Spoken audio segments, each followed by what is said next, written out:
임차인에 대한 권리 분석을 이렇게 좀 세심히 해본 이유가 항시 임차인들이라는 것은 갖고 있는 보증금이 있지 않습니까? 그런 보증금을 갖다가 과연 배당금에서 일부 받아가냐 못 받아가냐에 따라서 명도 협상, 한마디로 명도 저항이 좀 발생될 수 있기 때문에 미리 그런 권리를 좀 세심하게 살펴볼 필요가 있다는 얘기죠.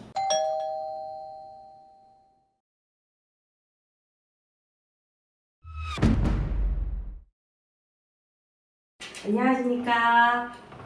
미소 경매 TV입니다. 오늘은 여러분들께서 관심을 많이 가지실 것 같은 상가 물건을 권리 분석하는 방법에 대해서 한번 살펴보려고 합니다. 보통 상가도 관심이 많지만 주거형 부동산보다는 조금 더 특수한 부분이 있을 거란 생각에 전문적인 그런 지식을 가지고 접근해야 되겠다라고 생각하시는 분들 많으실 텐데요. 이번 강의 영상을 통해서 그런 부분들을 조금 해소하시는 시간이 되시길 바라겠습니다. 법무사님, 먼저 권리 분석하기 전에 기본적으로 알고 있어야 되는 부분들 몇 가지만 좀 짚고 넘어가 주시면 좋을 것 같습니다. 일반적인 상가 일반 매매에서는요, 상가에 있는 어떤 영업권이라든가 뭐 이런 문제들이 양도함수 관계를 해서 정리가 되기 때문에 문제가 되지 않지만 우리 경매는 그렇지 않습니다. 우리 경매는 부동산을 낙찰받는 거 내 걸로 만드는 거지 그 상가 안에 있는 어떤 상권이 형성된 영업권이라든가 이런 것들은 전혀 나하고 상관이 없다. 이런 경우도 있지 않습니까? 노래방이 나왔어요. 네. 그럼 내가 낙찰받으면 어떤 분들은 내가 노래방을 그대로 할 수 있는 줄 알고 입찰 들어가신 분들이 간혹 있다고 볼 수 있습니다. 그럴 때 절대로 그럴 수 없다. 일단 우리들은 낙찰받는다 하더라도 그런 영업시설에 대한 건 절대로 우리하고 상관이 없습니다. 그런 영업권은 승계되지 않는다라고 얘기를 해주셨는데요. 네. 그럼 그 안에 있는 뭔가 인테리어라던가 아니면 집기류 이런 것들은 어떻게 되는 걸까요? 전혀 우리 거 아니죠.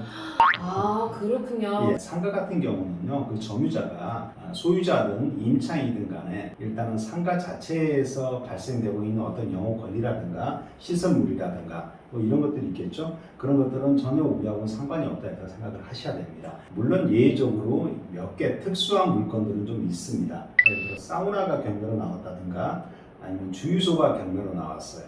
모텔이 경매로 나왔습니다. 그런 것들은 개별법을 봐야 되기 때문에요, 좀 특수하다고 볼 수 있죠. 하지만 일반적인 상가에서 우리가 경매 입찰할 때는 그 안에 있는 시설물은 우리하고 전혀 관련이 없다. 이렇게 생각하시기 바랍니다. 정리를 하자면 우리가 상가를 낙찰을 받아도 그 안에 있는 그 영업권은 또 시설물들은 승계되지 않는다. 이 부분을 잘 기억하도록 하겠습니다. 그렇다면 법무사님, 네. 좀 이렇게 실예를 들어가면서 좀 권리 분석을 해주시면 좋을 것 같은데요. 네, 그래서 제가 저희 안산지원에서 진행되고 있는 경매 물건 하나를 가지고요, 한번 권리 분석을 해보겠습니다. 사건 번호는 2020-6828이고요. 주상 복합 건물에 있는 1층에 있는 상가라고 보시면 될 것 같고요. 감정평가액 대비 지금 경매가가 49%로 지금 보이는데요. 네. 이거는 유찰이 2번 되었다고 그렇죠. 확인이 되는 거죠. 네, 그렇습니다. 근데 왜 이렇게 유찰이 되었을까요? 그 궁금하네요. 제가 누차 얘기하지만 우리 경매에서 가치 분석이 중요하다 그랬지 않습니까? 네. 상가의 가치 분석은 결국은 수익률이겠죠. 월세가 차이면 어느 정도 나오냐에 따라서 그 상가의 가치가 달라진다고 볼 수 있습니다. 이 감정평가액이 지금 현 시세, 뭐 월세 이런 거에 대비해서 조금 높게 책정이 되었기 때문에 낙찰이 되지 않았다라고 유추하시는 건가요? 그렇다고 볼 수 있을 것 같아요. 통상적으로 우리 법원에서 감정평가할 때 저는 신축 상가 같은 경우는 대부분 분양가 가지고 평가를 많이 하거든요. 그러다 보니까 12억이라는 금액이 감정평가가 나왔을지라도 12억을 투자했을 때 월 수익률로 따진다 그러면요, 통상적으로 4% 정도 적용한다 하더라도 1년에 4,800만 원이잖아요. 네. 그죠? 그러면 한 달 월세가 400만 원은 나와야 되는데 과연 저 입지가 월세가 400만 원씩 나올 수 있는 입지냐 상당히 중요하겠죠. 그래서 아마 월세 정도의 수익률이 안 나오기 때문에 저렇게 유찰되지 않았을까 네. 추정을 합니다. 주거용 부동산 같은 경우에는 흔히 이제 뭐 포털 사이트에서도 그렇고 요즘에 어플도 많고 그래서 네. 이제 그런 도움을 받아서도 시세를 조사를 할 수가 있는데 이런 상가 같은 경우에는 어떻게 그런 걸 조사를 해야 될까요? 상가는 현장이 상당히 중요하다고 볼 수 있죠. 우리가 주택 같은 경우는 대다수가 뭐 입지가 같이 공동으로 사용하는 주거 거이기 때문에 특별하게 문제가 많이 되지 않습니다. 하지만 상가 같은 경우는 경험치가 없는 분들이 분석하기에는 좀 어려운 점이 있죠. 그래서 아까 가장 기본적인 게 저 금액을 투자했을 때 월세를 얼마를 받을 수 있는지 이런 수익 환원법을 갖다가 적용을 해서 가치를 판단해야 됩니다. 그게 힘들다 그러면 결국은 저 상가 인근에 있는 중개 사무소를 찾아가셔가지고 과연 내가 저 상가를 갖다가 내 걸로 만들었을 때 월세를 얼마쯤 받을 수 있는지를 보시면은요 좀 쉽게 그 가치를 판단할 수 있을 것 같습니다. 네, 결국에는 발품을 팔아야 된다라는 말씀이신 거죠. 당연히 그렇습니다. 네. 네, 그럼 조금 더 권리 분석 이렇게 진행해 주시겠어요? 네, 일단 뭐 권리 분석이라 그러면 제가 크게 두 가지로 먼저 하시라 그랬죠. 하나는 등기부 권리 분석, 또 하나는 점유자의 권리 분석. 네. 그리고 이 두 가지가 끝나면 결국 아까 방금 말씀하신 것처럼 가치 분석을 하기 위해서 열심히 발품을 팔아야 된다는 거죠. 네. 그래서 먼저 등기부 권리 분석 한번 볼까요? 현재 이렇게 돼 있는 상태입니다. 한국투자저축은행이 말소기준 권리로 이렇게 되어 있네요. 네. 그리고 가르쳐 주신 대로 네. 그 말소기준 권리 아래에 있는 것들은 소멸된다라는 그렇죠. 네, 네. 말씀이시죠? 밑에 있는 모든 등기부에 나와 있는 권리들은 낙찰자가 낙찰 받음으로 인해서 다 매각으로 소멸되는 권리입니다. 그렇기 때문에 저희 낙찰자하고는 아무 상관이 없다. 그리고 그 다음으로 이제 점유자 분석을 해야 될 것 같은데요. 일단 현황 조사를 한번 봐보겠습니다. 이 현황 조사라는 거는 아시겠지만 경매가 개시가 되면은 집행관이 현장에 가서 과연 누가 그 목적물을 사용 수익하고 있는지를 파악해 오는 조사 보고서가 있으니까 네. 일단 그 조사 보고서를 보면요 목적물에 대한 현황 조사차 방문하여 채무자 겸 소유자인 주식회사 세찬의 대표이사와 임차인 직원을 만났다네요. 그래서 현황 조사 기록을 설명하고 안내문을 각자 교부를 하였고요. 점포 운영자 한마디로 임차인은요 주식회사 제인조 컴퍼니였고요. 다른 임차인이 없다고 두 사람이 진술하고 있다는 겁니다. 네. 그럼 결국 그러니까 그 목적물이 현재 경매되는 상가는 네. 제인조 컴퍼니라는 법인이죠. 그 임차인이 사용하고 있다고 이렇게 돼 있습니다. 네, 근데 그 다음 문장 보니까 세무서 발행의 상가 건물 임대차 현황서에는 좀 다르게 네, 등록되어 있다고 나와 있는 것 같은데요. 네, 주택 같은 경우는 특별하게 그런 게 없거든요. 그런데 네. 상가 같은 경우는 의외로 전에 그 사업을 하던 임차인이 실제 그 상가의 사업장을 말소 안 한 경우 그대로 놔둔 경우도 있습니다. 실제 현황상으로는 한 사람의 임차인만 있다고 보는데 세무서에 가가지고 거기에서 발행받은 현황서에 저렇게 두 분이 각 임차인으로 등록되어 있다는 겁니다. 그래서 그 내용을 한번 잠깐 볼까요? 조물권위가 1, 2 해가지고 이렇게 나와 있는데 위에 있는 이 모 씨란 분은 현황상에는 나와 있지만 실제 점유는 안 하고 있는 거죠. 정말 점유하고 있는 사람이 누구인지도 네, 그렇죠. 잘 살펴봐야 되겠군요. 네, 맞습니다. 네. 그래서 우리 흔히 이제 점유자에 대한 권리 분석 중에 대항력이라는 용어를 많이 사용했죠. 그 상가에 사업자 등록을 신청하고 점유해서 사업을 개시한다 그러면은 그 다음 날 이렇게 대항력을 주고 있죠. 상가는 좀 조심할 필요가 뭐가 있냐면은 주택은 전입신고하면 된다 그랬잖아요. 근데 상가는 사업자 등록증을 교부받은 날이 아니고요. 사업자 등록증을 신청한 날입니다. 그럼 네. 결국은 여기 있는 이 모 씨란 분은 아까 집행관님이 갔을 때 점유가 없었죠. 네. 그럼 결국은 상가임대차 보호법상 보호되는 임차인이 아니란 얘기죠. 그러면 그 다음 지금 현재 점유하고 있는 분도 대항력이 있는지 좀 분석해 볼 필요가 있을 것 같은데요. 일단 점유하고 있는 분은 저기 사업자가 들어와 있고요. 점유하면서 장사를 하고 있다고 아까 나와 있지 않습니까? 네. 그러면 당연히 저분은 대항력은 갖추고 있다고 보셔야죠. 네. 하지만 그 대항력이 말소기준 권리 아래냐 위에냐에 따라서 낙찰자가 인수냐 소멸이냐 이렇게 판단하시면 됩니다. 네.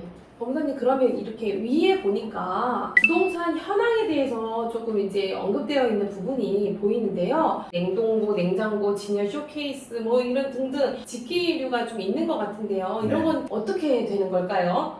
처음 제가 말씀해드린 대로 저는 임차인이 갖고 있는 그런 시설물 있죠. 저는 임차인 거죠. 낙찰받았다 해서 전혀 저기에 어떤 권리관계가 우리하고 따질 수 있는 건 아니고요. 그냥 저는 말 그대로 임차인 거기 때문에 갖고 나가셔야 되는 거죠.